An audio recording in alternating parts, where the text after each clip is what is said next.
अऊज़ुबिल्लाहिमिनश्शैतानिर्रजीम बिस्मिल्लाहिर्रहमानिर्रहीम। मैं आपका अपना दोस्त हाफिज़ मोहम्मद ज़िया अपने YouTube channel Ziaul Quran academy ji के नाम से जो है उसके साथ आपका लेसन नंबर 2 लेकर हाज़िर हुआ। पिछले लेसन में हमने पढ़ा था कि कुरान पाक का तारुफ़ क्या है, कुरान पाक है क्या, कुरान पाक किसे कहते हैं।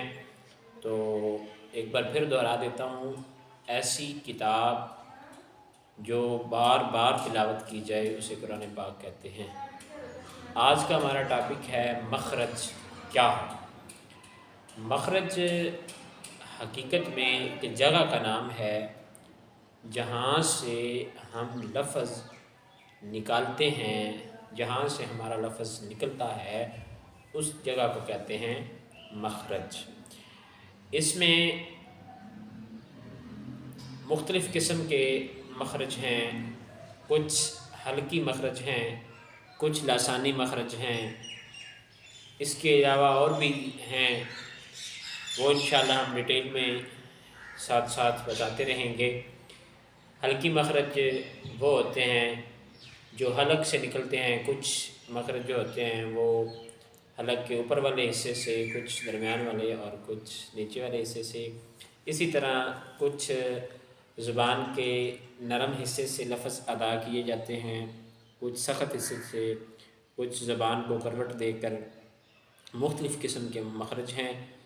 यानी कुछ अल्फाज जो हैं दो वैसे तो सिंपल पढ़ने से एक जैसे ही हैं, लेकिन जब उनको उनकी सही शक्ल में अदा किया जाता है, सही मानी के साथ उसको जिस तरह उसका हक़ है उस तरह पढ़ा जाए तो उसके निकलने की जगह यानी उसका मखरज भी अलग अलग होता है।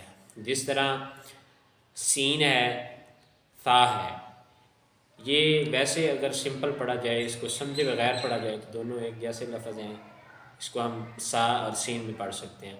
लेकिन अगर मतलब समझ कर पढ़ा जाए तो इसके पढ़ने में, ज़ुबान को करवट देने में, लफ्ज़ अदा करने में काफ़ी फ़र्क है। तो इनका बहुत ख्याल रखना है ताकि हमारे कुरान पाक के तर्जुमे में, कुरान पाक के मानी में कोई भी तब्दीली ना आ सके जिसकी वजह से हम गुनहगार हो सकें। तो इसके आगे हम आपको लफ्ज़ अदा करके, लफ्ज़ की अदायगी करके हम आपको सिखाएंगे कि मखारिज में फ़र्क क्या है। तो तब तक के लिए हमें इजाज़त दीजिए।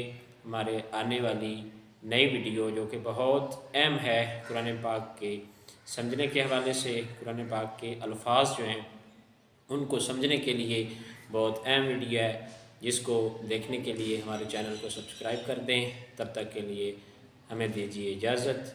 अल्लाह हाफ़िज़।